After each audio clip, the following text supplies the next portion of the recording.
Assalamualaikum warahmatullahi taala wabarakatuh. Selamat sejahtera. Tuan-tuan, tolong share, tolong like, tolong subscribe.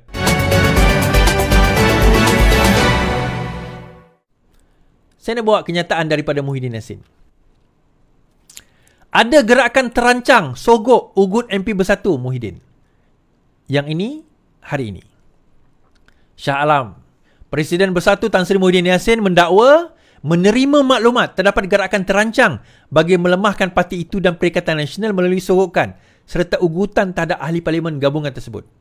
Tegas beliau, Bersatu tidak akan tunduk dan tidak akan lebih tegas akan diambil susulan dua lagi ahli parlimen daripada parti berkenaan menyatakan sokongan kepada Perdana Menteri. Menurutnya, ia bercanggah dengan pendirian parti dan pelanggaran disiplin serius selain membelakangi mandat rakyat. Majlis Pimpinan Tertinggi Bersatu akan mengadakan mesyuarat tergempar Khamis ini untuk membincangkan perkembangan terbaru itu. Saya menyeru ahli Bersatu supaya kekal tenang dan istiqamah mempertahankan prinsip. Lama tak dengar perkataan kekal tenang. Pada ahli Rabu, okey.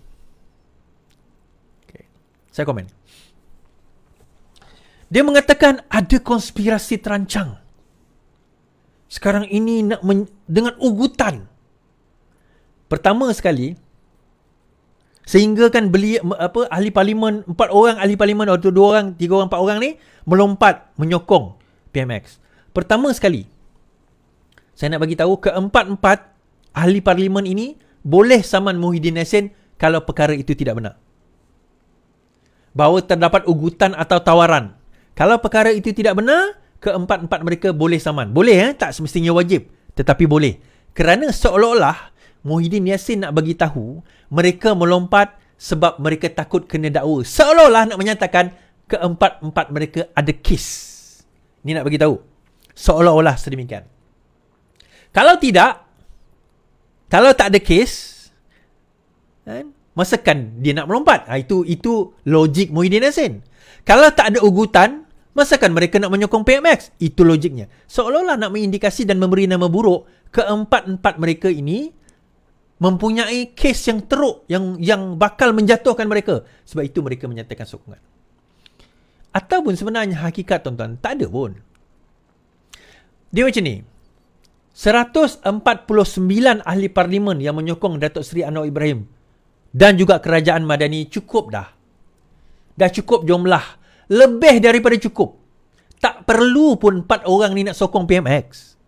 Dia berbeza pada tahun 2022, pada zaman Ismail Sabri. Pada waktu itu, kerajaan beza 3-4 kursi je yang menyokong kerajaan pada waktu itu.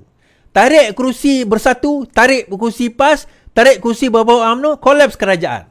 Jadi untuk mengelakkan kerajaan tumbang dan berlaku ketidakstabilan politik dan ekonomi, maka Ismail Sabri setuju untuk menandatangani MOU sehingga habis penggal.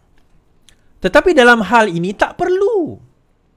Kerajaan tak perlu nak terima 4 orang ni pun. Tak perlu. Tetapi kerajaan kata kami tidak menutup pintu. Kalau nak datang dan menyokong, Alhamdulillah. Tetapi kalau tidak menyokong pun, kami ada 149. To put things into record, majority 112. Tuan-tuan yang pandai matematik, tolak 149 tolak 112 tu berapa? Even katakanlah 140 je lah menyokong PMX. Kan? Even 140 je menyokong PMX. Saya kata tadi majoriti berapa? 112. Even dengan 140 tu pun cukup dah majoriti. Kita perlu majoriti je nak apa orang kata, nak luluskan bajet, nak bentuk kerajaan yang stabil, cukup dah. Ini 140, sekarang 152. Salam 152, tuan-tuan, yang menyokong PMX. Jadi nak ugut kenapa? Nak ugut kenapa? Nak tawarkan kenapa? Nak tawar projek kenapa? Kenapa? Why? What's the reason? Nak ugut kenapa? Apa alasan? Buat apalah Datuk Seri Anwar Ibrahim nak membodohkan diri, sanggup nak pergi ugut? Sebab tuan-tuan, simple lah. Kalau dia ada ugutan, keluar berita, takkan nama buruk dengan Perdana Menteri. Betul tak? Buat apa dia nak burukkan nama dia? Dia dah ada majoriti. Sama juga ahli parlimen Bukit Gantang. Kan hari ini mengatakan, oh kalau nak saya sokong apa orang kata Perdana Menteri, maka perlulah beri saya 30 juta. Bukan pada dia lah.